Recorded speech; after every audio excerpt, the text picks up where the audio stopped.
இயேசு கிறிஸ்துவை நம்முடைய தெய்வமாய் கொண்டிருக்கிறது மிகப்பெரிய பாக்கியம். அது யாருக்கும் கிடைக்காத ஒரு ஸ்லாக்கியம்.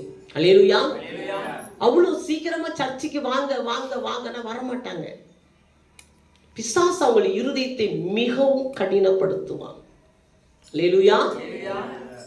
பிதா ஒருவனை இழுத்து கொள்ளாவிட்டால் ஒருவனும் என்னிடத்திற்கு வரான். அல்லேலூயா.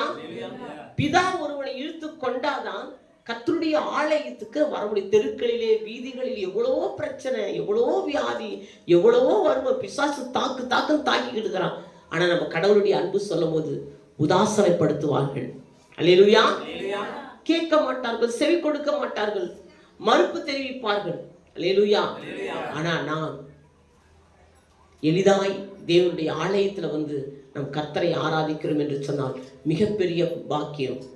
கர்த்தருடைய பிள்ளைகளை தேவனுடைய ஆலயத்துல வந்து ஞானஸ்நானத்தை கர்த்தரை ஆராதிக்கிற பிள்ளைகள் அவருடைய அன்பை விட்டு விலகக்கூடாது.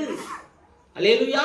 நிச்சயமாய் நமக்கு எத்தனை பிரச்சனைகள், எவ்வளவு போராட்டங்கள் வந்தாலும் கர்த்தர் நம்மளை கைவிட மாட்டார். அல்லேலூயா.